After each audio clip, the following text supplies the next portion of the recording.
Aren't you happy to be back in Texas? I am, though. So this is the first case we've worked on where we have 2 victims. Husband and wife. On the morning of September the 27th, 1997, 16-year-old Tiffany called the police, saying that she found her father, Charlie, and her stepmother, Kathy, bloodied and beaten to death.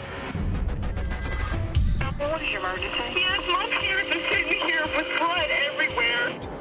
Crazy to think that 2 people in their house would end up being killed the way they were. With a hammer, of all things. Seems so personal. They were beaten so badly that they first thought they were shot. Rumors quickly spread as to who could have wanted such a happy couple dead. There was an issue with the cousin. He felt like he had blood on his hands. Last thing I need is pigs coming around my house, and it's freaking me out. I still believe that it was Tiffany. At the center of the rumors was Charlie's own daughter, Tiffany, who claimed to have slept through the whole thing and was the only person the killer left alive. Was she so mad at her dad and her stepmom that she would kill them like that? Unfortunately, with the lack of evidence and police resources, the case went cold. I'm excited looking at this hammer because it's never really been looked at by the lab. Kelly and I have read over the entire case, but there's still a lot to learn. We've called in the big guns on this one, Houston homicide detectives Alan Brown and Johnny Bonds. With their help, our goal is to convince the district attorney to file capital murder charges on the person or persons who killed Charlie and Kathy. It has been 16 years and still no answers. Police consider her killing a cold case. Years later, the case is still unsolved. There are so many cold cases out there just waiting to be solved. The crime scene ultimately tells the story of the murder. We want to bring justice to these victims.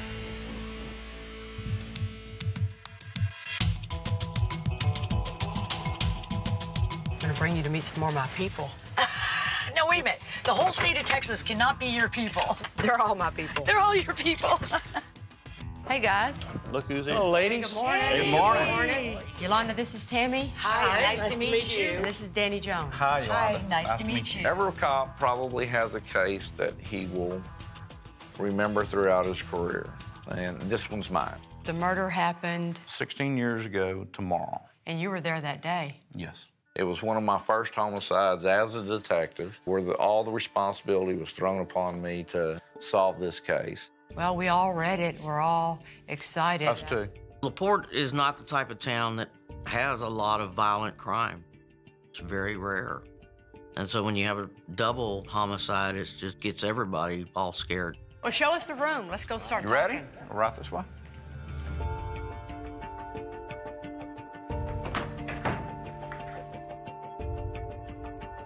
Why don't we start with y'all talking about the victims? Charles and Kathy Hayes, they were in their mid-30s at the time they were killed. And they grew up in LaPorte, huh? Yes. High school sweethearts? Right. And hooked back up later on. Charlie was a musician, had his own band and played in local bars and things of that nature. He had worked at a small engine repair shop, and they had one daughter together, Samantha. Who was 7. You can make a wish. Yay! Then Charlie had another daughter that was living at the house named Tiffany, who was 16. I got the phone call shortly after 5 in the morning. When I arrived, Charlie, who was not yet deceased, had been located in a recliner that was fully reclined and had severe head trauma. EMS had already removed him from the living room, and he was transported downtown to Herman Hospital. But I did approach Kathy. She had extreme injuries to her head. Her shirt, and it was kind of crumpled up. She was also dressed in some sweatpants, and those had been pulled down to her ankles. With Kathy's pants pulled down and the bruises on her knees, it was thought that this might be a possible rape. But that was later tossed out when testing showed no signs of sexual assault. We know that both of them were killed by a hammer. The day after the murder, the detectives located the murder weapon in a culvert right by the house. Later, the hammer was identified as belonging to the victims. Where was Tiffany? According to Tiffany, she was in her bedroom. Tiffany was the only person left in the house that night because Samantha had slept over at her grandmother's house, but strangely, Tiffany was left unharmed. And then she wakes up around 5 a.m. to what she thought was her father snoring, and actually when she goes in there immediately sees something's wrong and calls 911. What is your emergency? Yes, my parents are sitting here with blood everywhere. On both of them? On both of them. They're just, oh my God. You don't know what happened? I don't know. I just woke up. Okay, so then y'all talked about a couple of suspects. Tiffany. I think anyone that first looks at this case says, well, how did she sleep through that? You know, we considered the fact if Tiffany was involved, maybe it was Brian, her boyfriend. Because if she didn't have the guts to do it but wanted it done, it could have been her boyfriend. The next phone call she makes after 911, she is calling Brian. Some say Kathy and Charlie wanted those two to break up. They didn't want her to travel down this road. Which could be his motive, if they're disapproving and they want and they wanted him gone. Now they're married to each other.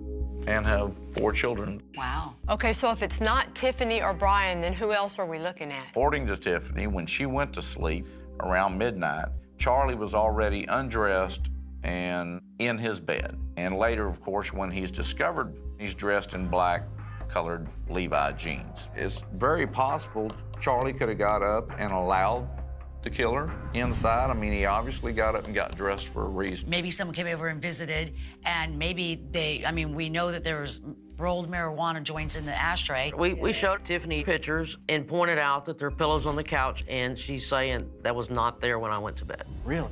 Yes. All right, so who would Charlie have let inside? Craig Hauser. He's a relative of Charlie. Right, he's Is it Charlie's a first cousin or cousin. second cousin? What's his reputation around town? Alcohol and drug issues. He's got a short fuse, huh? Yes. Anger issues? Anger issues. What about his crush on Kathy? Lust.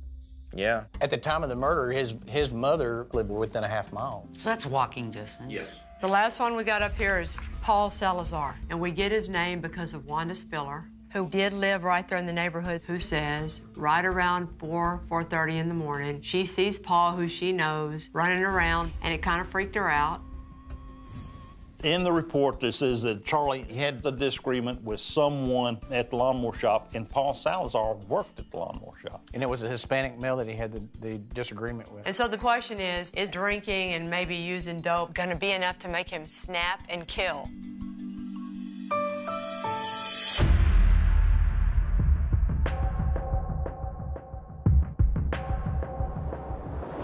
You said Tiffany's got 4 kids? Yes, her and Brian.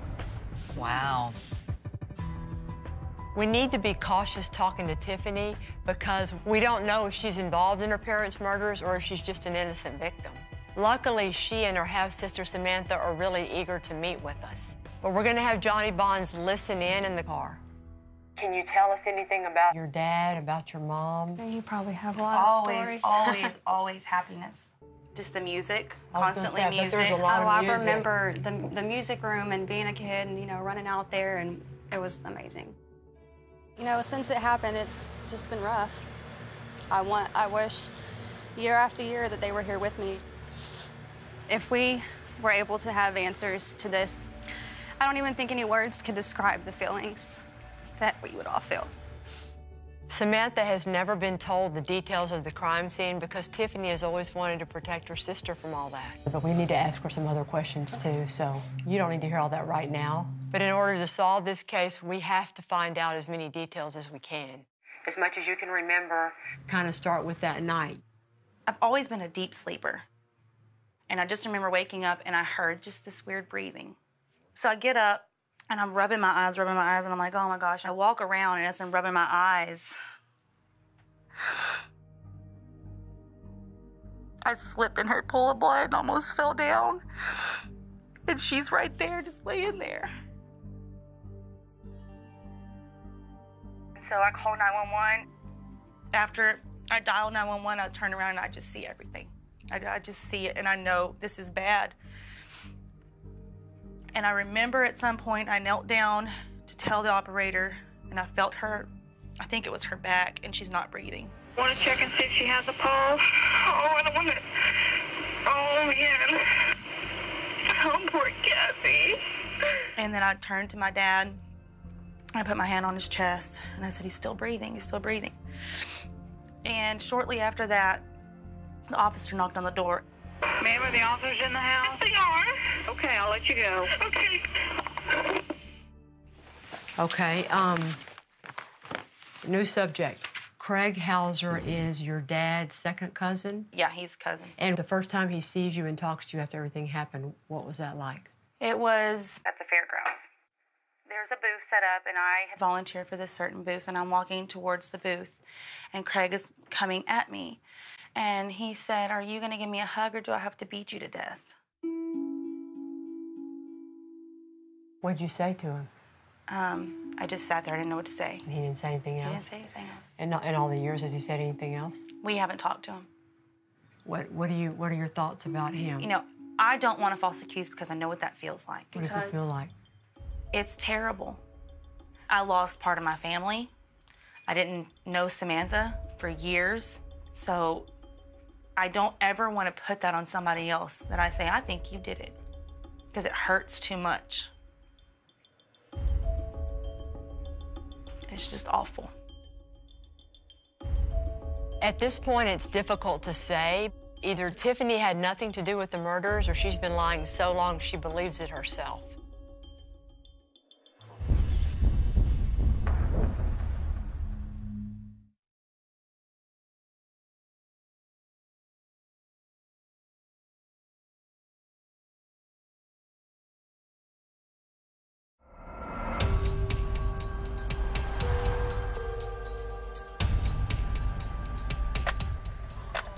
Assistant Chief Parker is here today because he was one of the first responders to the scene.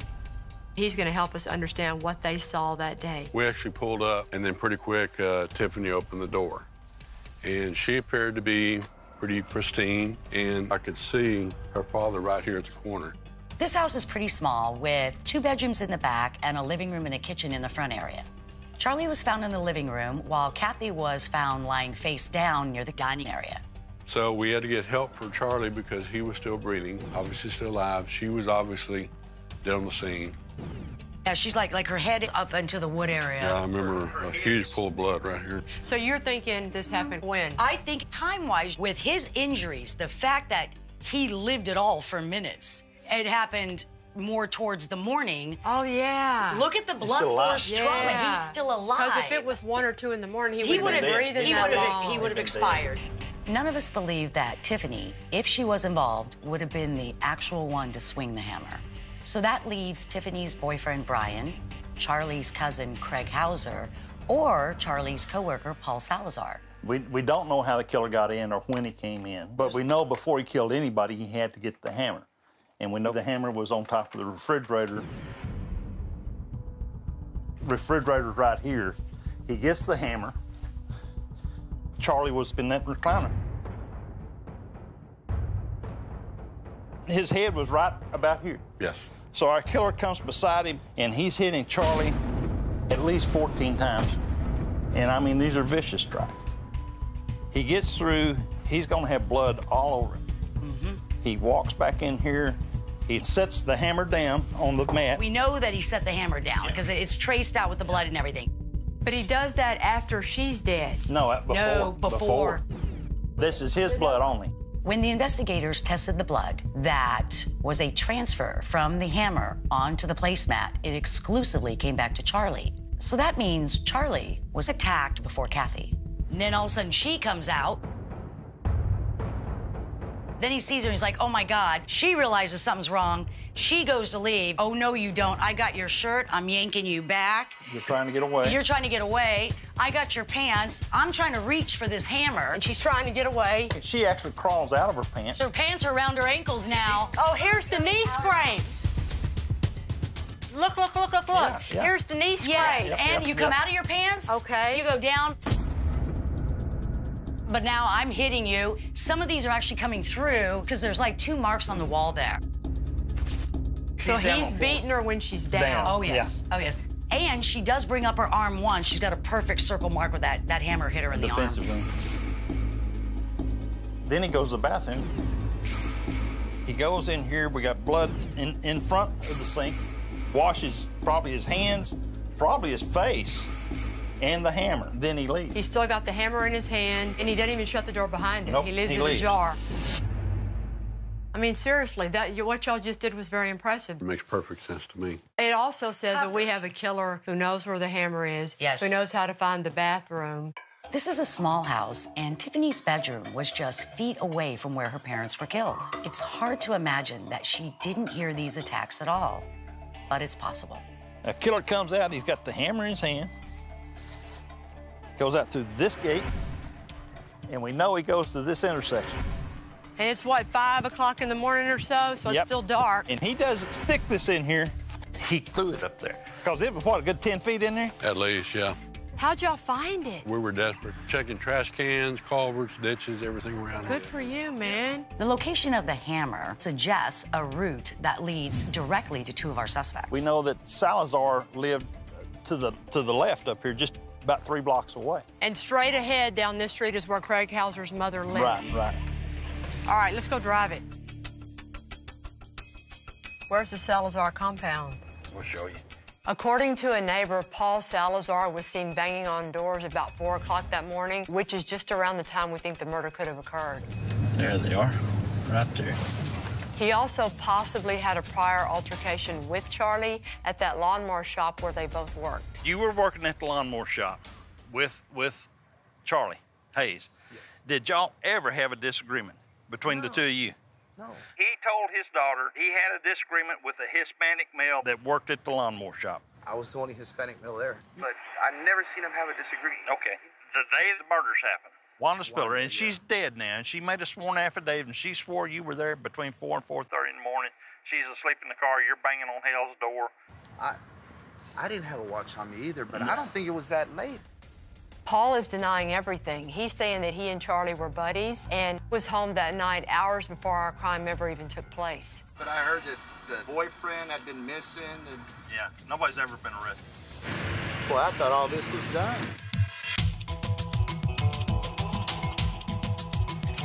There have been rumors of Tiffany and Brian's involvement in this crime for 16 years. Hey, I'm Kelly. Nice to meet you. Nice to meet you. Mind if we talk to you for a minute? Sure, that'd be fine. What we need to do is track down any person we can find who might have witnessed firsthand any altercations between Charlie and Brian and Tiffany in the weeks leading up to the murder. I can't say because I don't know of the actual evidence of what happened, but I did hear that Charlie did not agree with the boyfriend Tiffany had chosen.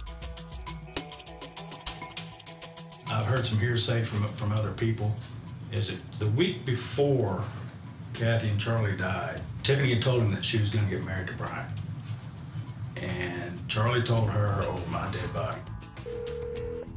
I heard that Tiffany and him were having sex and they were confronted about it, and that Charlie and Kathy did not want Tiffany seeing Brian.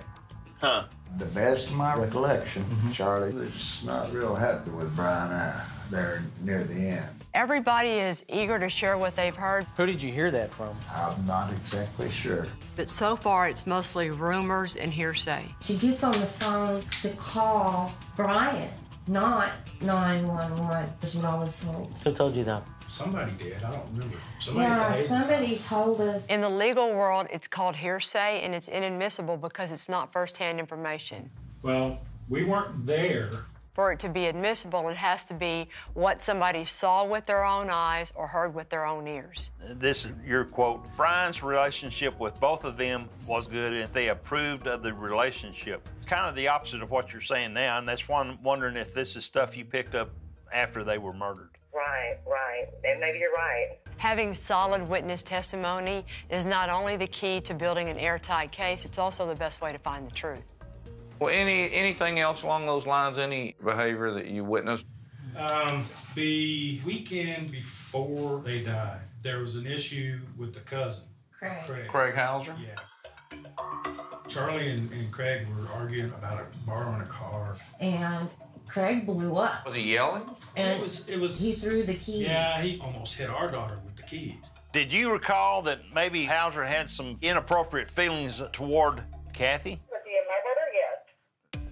He kissed her in front of me. He kissed Kathy in front of He me? kissed her in the mouth. That's what Kathy told you, right? What Kathy told me. Okay. Now we're starting to get some first-hand information. Basically, Charlie had a rule. No men in his house when he's not at home. And Craig was at the house when Charlie wasn't home, and he was upset about it. Basically, Charlie ejected him from the yard. Craig was there? Yes. And it was over Kathy? Yeah. So it's kind of all coming to a boil. It If you is. think about it. It He's is. kicked Craig Hauser out, can't see Kathy. He gives her this kiss. There's a fight, he cuts it off. It's coming to a boil. Where Charlie, I think, kicked him out for good. Yep, and he couldn't take that. He couldn't stand the fact that he couldn't see her anymore. And nobody tells him what to do. Exactly. The story about Charlie's fight with Craig in the weeks before the murder could be critical to this case. We've heard there's another man who might have more first-hand information about that. Are you Chuck? Chuck Johnny Bonds. And we've heard that he hangs out at a local bar. I was standing there when Charlie kicked his ass and threw him over the fence, and Craig told him right straight then, "I'll kill you." You heard that? I heard that. You saw it and heard it? I witnessed that. Straight up, point blank, no doubt, no ifs, ands, or buts, I'll kill your ass.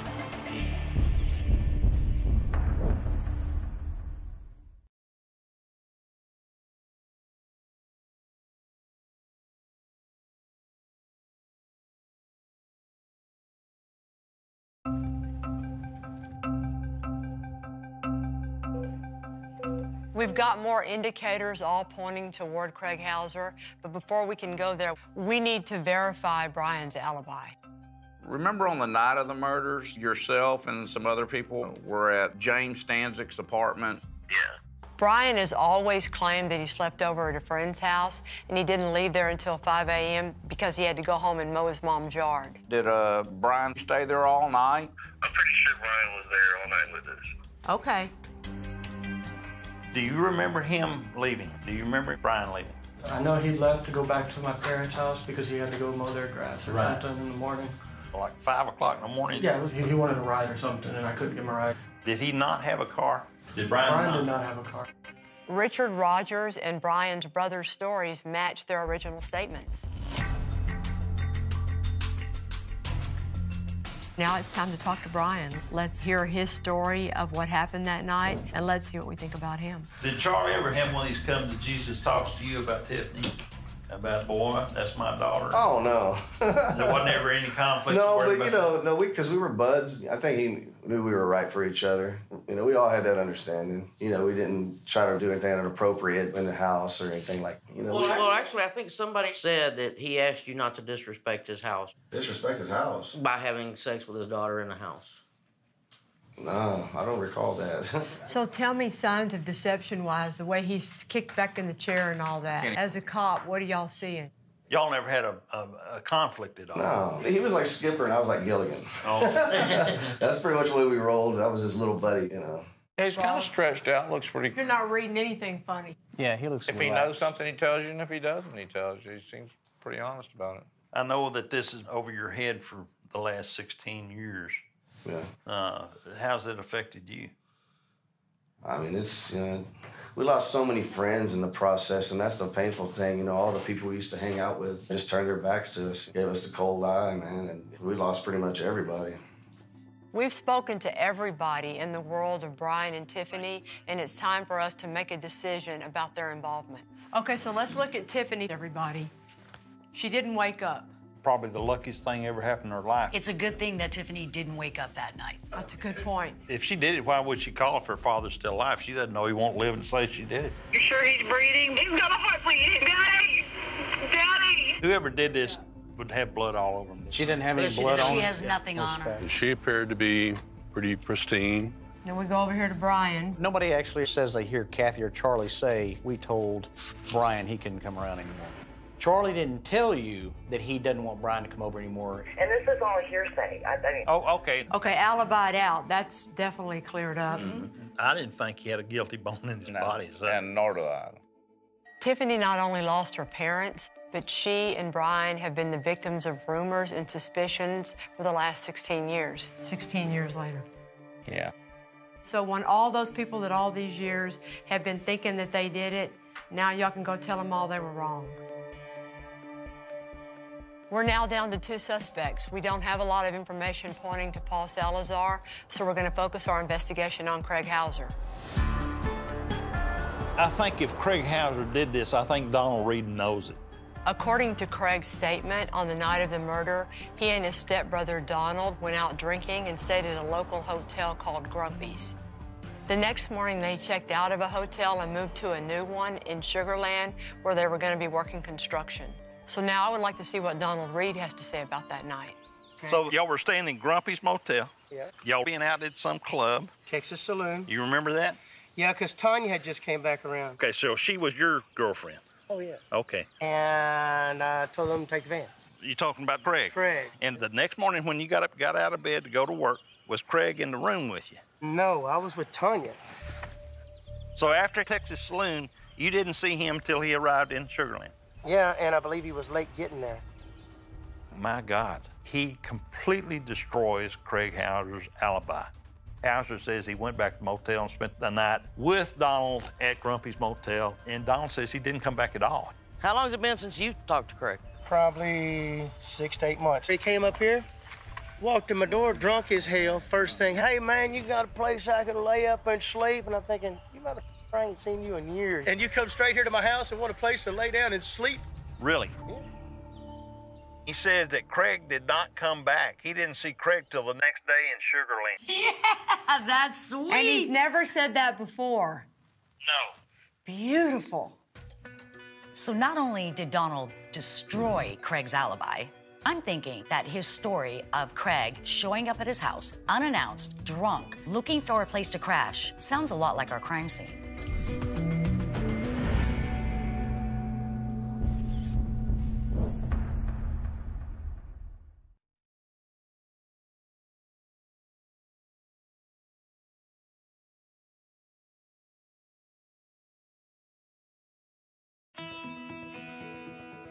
We have a lot of clues pointing toward the involvement of Craig Hauser in the 1997 murder of Charlie and Kathy Hayes. So today we're headed to Arkansas to track him down and try and get a DNA sample because that's never been done before. See what he has to say and compare it to his statement in 97. Craig's alibi has always been that he and Donald Reed spent the night at a hotel nearby called Grumpy's before leaving the next morning for a new hotel in Sugar Land. But according to Donald Reed's statements today, that is not true.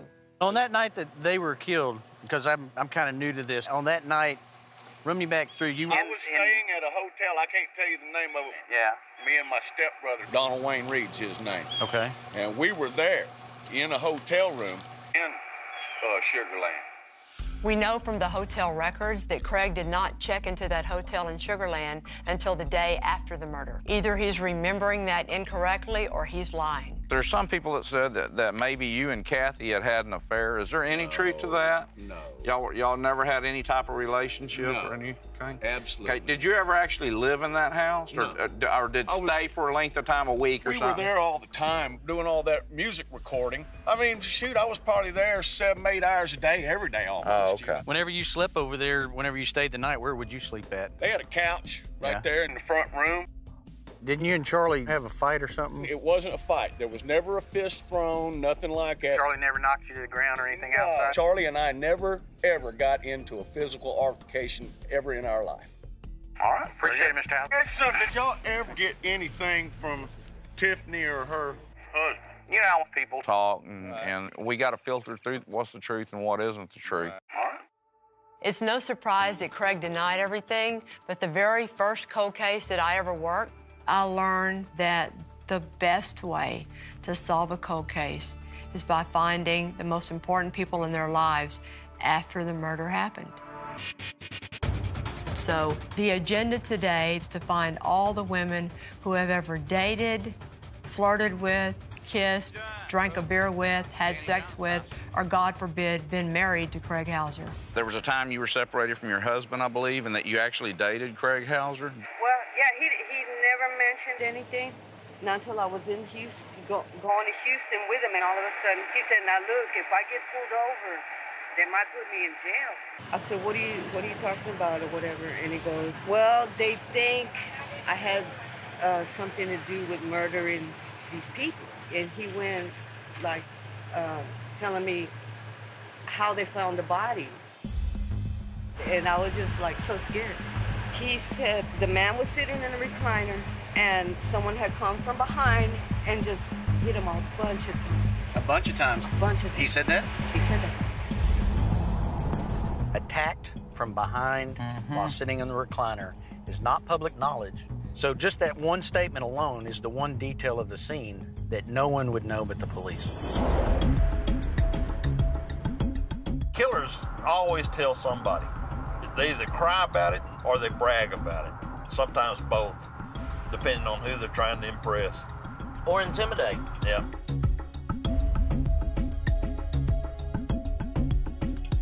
Some of his relatives never did believe him. You know, he just kept insisting at that point that he was just there, he had nothing to do with it. He woke up and how tragic it was for him to see them. Okay, so he told you he was there, he woke up and they were dead. What brought that conversation up? He would have nightmares at night sometimes, and he'd wake up and say that he felt like he had blood on his hands, and he just didn't know what was real and what wasn't anymore. Or did he say anything about the weapon? He said that he had blood on his hands. He was trying to throw it away.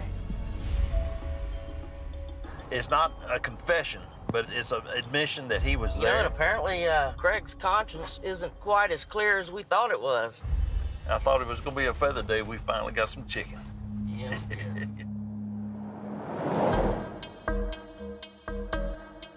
It seems like Craig has made some slips over the years, and we want to catch him red-handed. So we want to use his old buddy, Donald Reed, to try and get him to say some things he might have never said before. Tell you what, we'd take him a bottle of Patron and make any phone call we wanted to. Hey, Donald.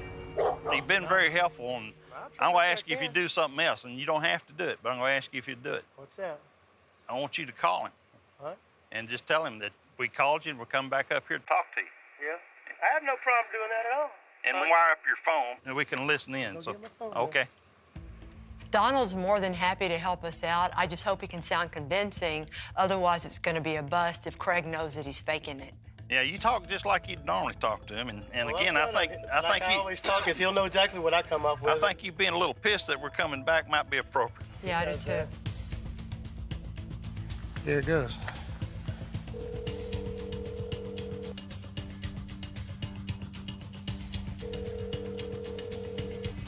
Hey, man.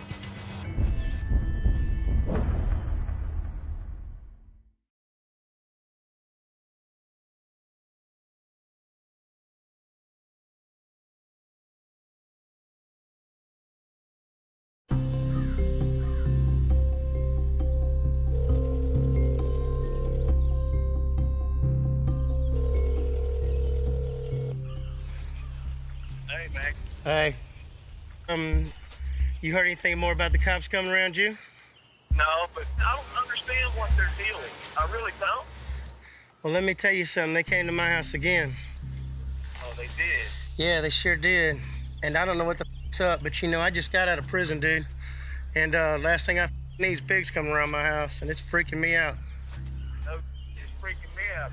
Where did you meet me at? Did you come to the job site? Did you meet me at the hotel? I mean, I can't remember 16 years ago, bro. And I get f***ing nervous. I don't remember being at Grumpy's with you and Tanya. I thought I was already at the hotel in Sugar Land. Hell, I don't know, bro. How would you be at the hotel in Sugar Land if we hadn't gone to Sugar Land yet? I don't know. That's what I'm saying. They're barking up the wrong tree anyway. Yeah. I didn't have nothing to do with it. All right, we'll holler at you later. Craig Hauser has now given us 3 different stories about where he was the night of the murder. In 1997, he said he stayed at Grumpy's Hotel. A few days ago, he told us he stayed at a different hotel in Sugar Land. And today, he's saying he doesn't remember where he was. So we might not have gotten the confession we were hoping for, but all of these new inconsistencies help build a circumstantial case. We don't want to write up the probable cause yet. Let's wait and see what the DNA results say.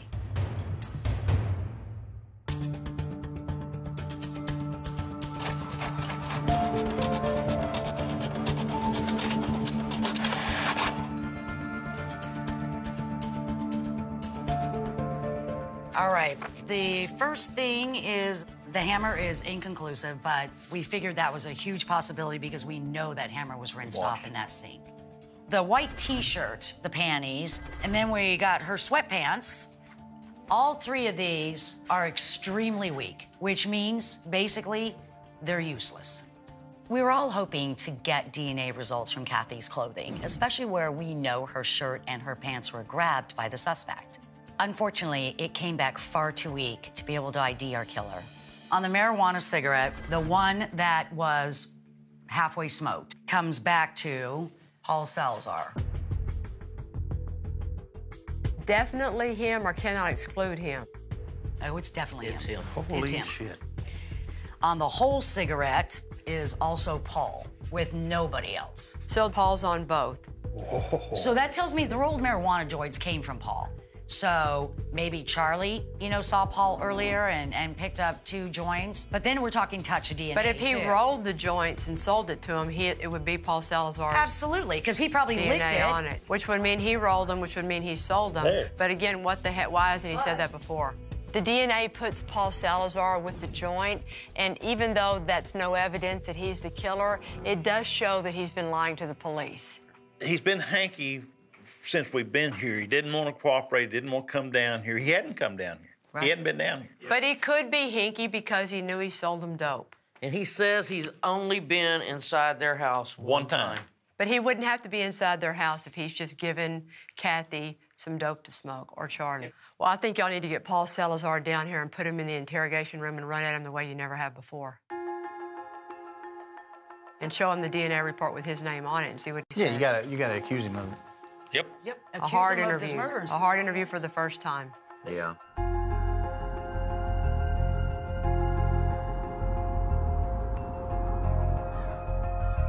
Hey, Paul. I'm Alan Brown. How you doing, sir? I know you're a real busy guy, Paul, but it would really help us if we could go down to the office because we're gonna have to clear some things up on your original statement. And I have some questions for you that I really need some honest answers on. I've been honest. I know, and I'm I know sure. you have. Well, let me ask you this: Did you ever go inside Charlie's house and smoke marijuana with Charlie? Well, it's okay. I mean, that's what I'm talking about. We need the truth. Did you sell marijuana to make extra money? Let me just talk to an attorney. All right. Okay? No disrespect to y'all. Okay. I just want to see where I'm going with this. And I just want to make sure my ass is covered. You know what I mean? This is serious. What's driving me crazy is that there's a perfectly valid, innocent explanation, but because Paul Salazar is afraid to talk to the police, a capital murder case could go unsolved. That's what's making me crazy. That's about the best I could do, man. Yeah.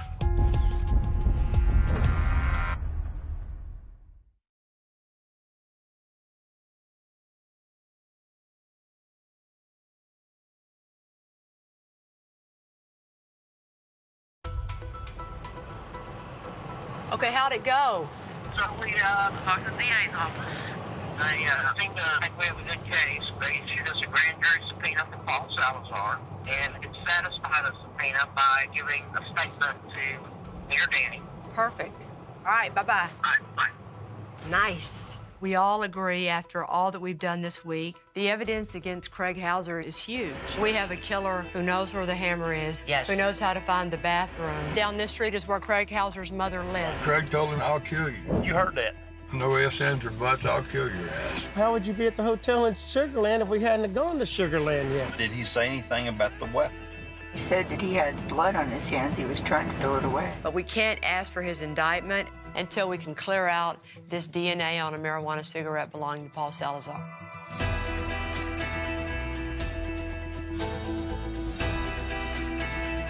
This is the moment we always hate. I know, because there's nothing we can do about it but sit here and wait. I know. If Paul Salazar's explanation is perfectly innocent, then we're good. Hopefully it'll go well. Well, we're back. Hey. What happened? We met with Paul Salazar at his attorney's office. Basically, Paul's explanation was several times he's given Charlie or Kathy a joint. That was the reason that he was so hinky. He, I guess thought we could file on him now for delivering marijuana. So when we left there, we contacted the DA's office, and they were good with the explanation, felt like it made sense, and that cleared him. And they've agreed to take it to the grand jury and request an indictment on Craig Hauser for capital murder. That's awesome!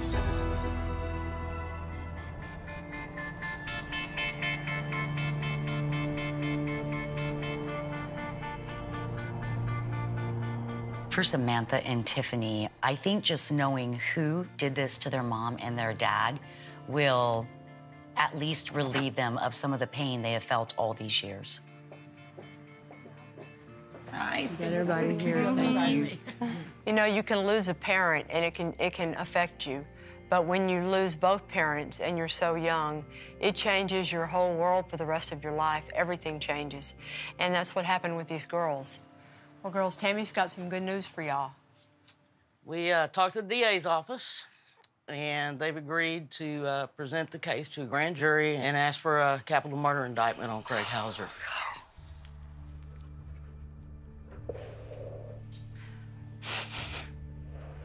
You and Brian are absolutely cleared in everybody's minds. Oh, my God.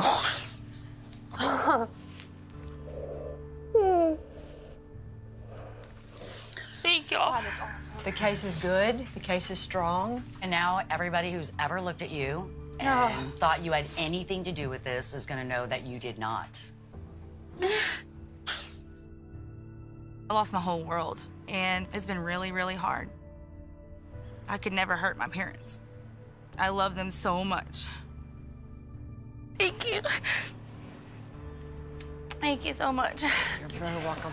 For Tiffany to finally know that the whole world gets to hear that she had nothing to do with it and that the person who killed her dad and her stepmom is going to be held accountable has to be a good feeling.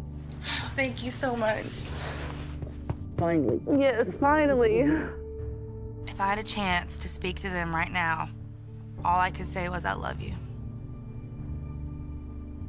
And I carry your music with me every day.